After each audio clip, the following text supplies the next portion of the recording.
চিংড়ি মাছের নানান রেসিপি তো আপনারা খেয়েছেন। কাঁচা চিংড়ির মধ্যে কাঁচা ডিম দিয়ে এরম ধরনের রেসিপি খেয়েছেন? তাহলে অবশ্যই একদিন বাড়িতে বানিয়ে ফেলুন। দেখবেন আঙুল চাটতে চাটতে সবাই রেসিপি জিজ্ঞেস করবে। চলুন তাহলে বানিয়ে ফেলি। চিংড়ি মাছের মধ্যে একটা কাঁচা ডিম ভেঙে দিয়ে দেখুন, অসম্ভব টেস্টি আর হেলদি একটা রেসিপি তৈরি হয়ে যাবে। আর যাকে খাওয়াবেন না, সেই কিন্তু বারে বারে আপনার কাছে এই রেসিপিটাই খেতে চাইবে। এতটাই টেস্টি, বাড়ির বড় থেকে ছোট সবাই কিন্তু খুব মজা করে খাবে। দেখুন শেষ পর্যন্ত ভিডিওটা, আপনাদের ভীষণই ভালো লাগবে। দেখুন কত সুন্দর দেখতে হয়েছে রেসিপিটা। চলুন তাহলে ফটাফট বানিয়ে ফেলি। আমি এখানে 300 গ্রাম মতো চিংড়ি মাছ নিয়ে নিয়েছি। আগে থেকে চিংড়ি মাছটাকে ভালো করে পরিষ্কার করে ধুয়ে রেখেছিলাম। একটা কাঁচা ডিম ফাটিয়ে দিয়ে দিচ্ছি। হাফ টেবিল চামচ মতো লবণ দিলাম, 1 টেবিল চামচ মতো গোলমরিচের গুঁড়ো দিয়ে দিচ্ছি, আর দিয়ে দিচ্ছি 1 টেবিল চামচ মতো কর্নফ্লাওয়ার। এবারে আমি সব কিছু খুব ভালো করে মাখিয়ে নেব। খুব ভালো করে চিংড়ি মাছের গায়ে মশলাগুলো ভালো করে মাখিয়ে নিতে হবে। যত ভালো করে মাখাবেন ততই কিন্তু রান্নার রেসিপিটার টেস্টটা সুন্দর আসবে। দেখুন কত সুন্দর করে আমি মাখিয়ে নিচ্ছি।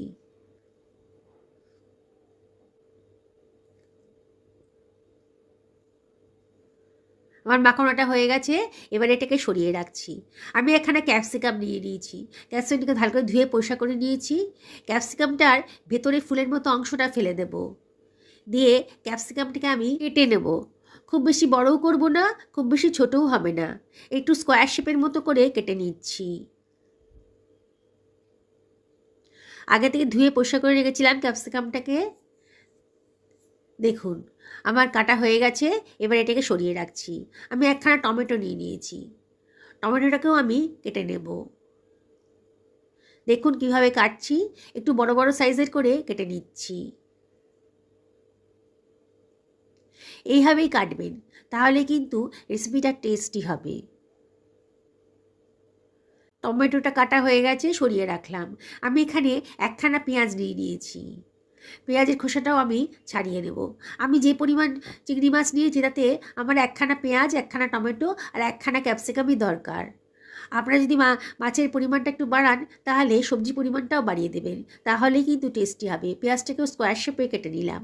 একটা ফ্রাই প্যান গরম করতে দিয়ে দিয়েছি, আর এর ভেতরে দিয়ে দিচ্ছি 1 টেবিল চামচ মতো সাদা তেল। তেলটা ভালো করে ফ্রাই প্যানের গায়ে মাখিয়ে নেব। খুব অল্প তেলেই রান্নাটা করব। তেলটা যখন গরম হয়ে গেছে তখন আমি দিয়ে দিচ্ছি কেটে রাখা পেঁয়াজটা, দিয়ে একটু নাড়াচাড়া করে নেব। গ্যাসের ফ্লেমটা কিন্তু হাইতেই রাখতে হবে। এবারে আমি এর ভেতর দিয়ে দিচ্ছি ক্যাপসিকামটা, আর দিয়ে দেব টমেটোর টুকরোগুলো। এবারে আমি সব কিছু ভালো করে মিশিয়ে নেব। তার আগে দিয়ে দিচ্ছি লবণ। লবণটা দিলে সবজিগুলো কিন্তু তাড়াতাড়ি মজে যাবে, মানে নরম হয়ে যাবে। গ্যাসের ফ্লেম তো হাইতেই রাখতে হবে, আর অনবরত কিন্তু নাড়তে হবে। খুব বেশি ফ্রাই করব না, সবজিগুলোকে একটুখানি নরম করে নেব, তাহলেই হয়ে যাবে। মিনিট খানেক ভালো করে নাড়াচাড়া করে নিলাম। বোঝা যাচ্ছে সবজিগুলো একটু নরম হয়ে গেছে, কালারটাও চেঞ্জ হয়ে গেছে। এইবার এটাকে আমি অন্য একটা পাত্রের ভেতর তুলে রাখছি।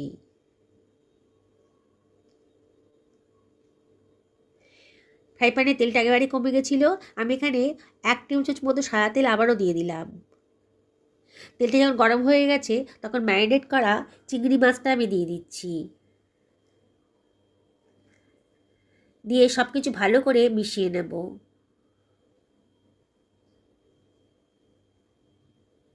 একটু নাড়াচাড়া করে দিতে হবে। গ্যাসের ফ্লেমটা মিডিয়াম টু হাইতে রেখেছি, আর একটু নাড়াচাড়া করে দিতে হবে যাতে পুড়ে না যায়। আমি 1 টেবিল চামচ মতো জল দিয়ে দিলাম, নাহলে পোড়া লেগে যেতে পারতো। আপনাদেরও যদি প্রয়োজন হয় তাহলে জলটা দেবেন। দিয়ে একটু নাড়াচাড়া করে নিচ্ছি। এবার আমি দিয়ে দিচ্ছি ধনে পাতার ডাঁটিগুলো, মোটা অংশগুলো দিয়ে দিলাম।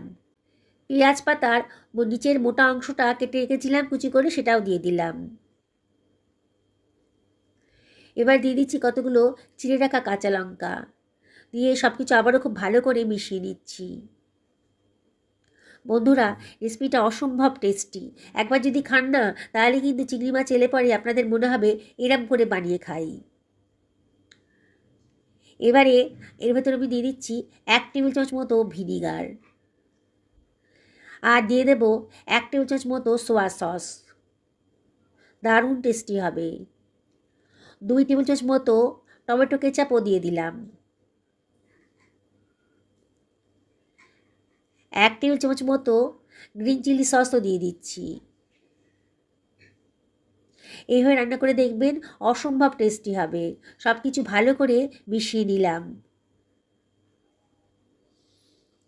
এই রেসিপিটা লুচি, রুটি, পরোটা, পোলার সাথে কিন্তু দারুণ জমে যাবে।